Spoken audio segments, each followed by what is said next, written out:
Hi guys! So unboxing muna tayo ngayon ng ating natanggap na mini vacuum cleaner.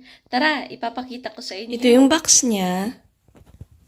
So, ito nakalagay. Innovative technology, enjoy life. Okay. So, wireless siya. Hindi ko pa alam kung pwede siyang i-charge. Binigay lang ito kasi. Ayan.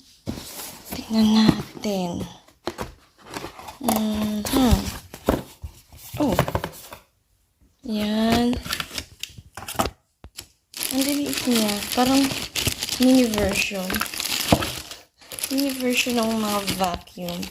Siguro dahil para pwede pag nag-travel. Ayan siya. Yung ating, ayan, pangmalakasan. Sa normal na vacuum cleaner, di ba, napakahaba ng ganito. Tapos ito rin, ang liit din, ang cute. Tignan natin. Ayan. O, di ba, ang cute. Tapos, ito yung saksakan niya. Pero wala siya yung parang outlet. So, ilalagay mo yun na lang sa pang outlet ito. And, ito yung parang walis niya. And, ito. Parang gusto ko itong gamitin. Ito.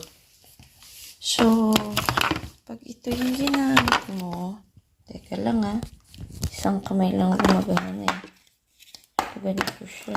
Teka, parang ito natin kakabit. Teka. Ayan guys. So, kinabit ko na. Gusto kong i-try. So, pag ganyan siya. Tringan natin. Hanap tayo ng pagsasaksakan. So, no, sinaksak ko siya sa outlet. Ito yung button. Ito yung kulay ng light indicator niya. Charge natin ng try ko 30 minutes.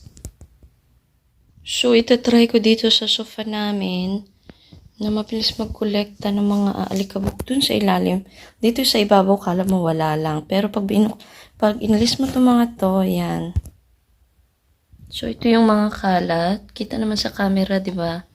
Yan. So, try natin alisin.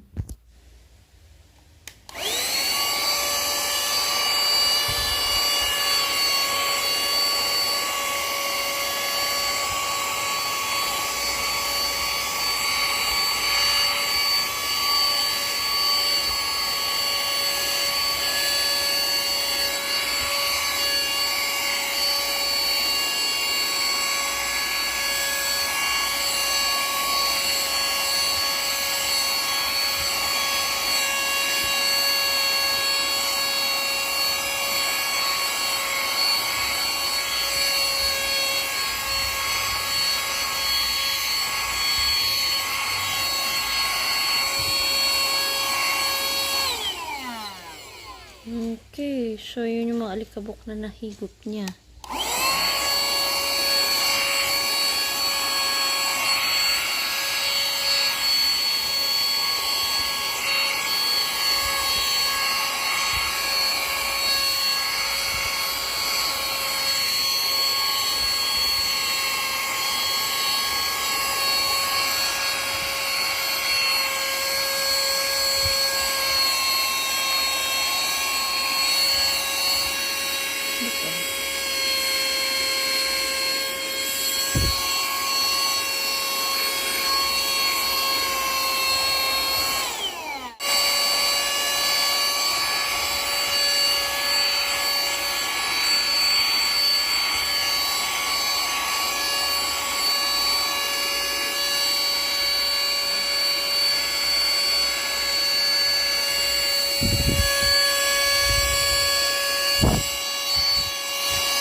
Hindi matanggal yung dumikit na hustos. So, overall, for performance niya is nakakatanggal siya ng dumi. Ito lang oh, hindi niya matanggal kasi dumikit. Yung sa parang himulmol, ayan oh, kaya kailangan tanggalin manually.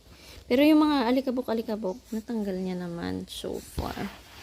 Kahit tanggalin ko na lang. Ito kailangan gupitin.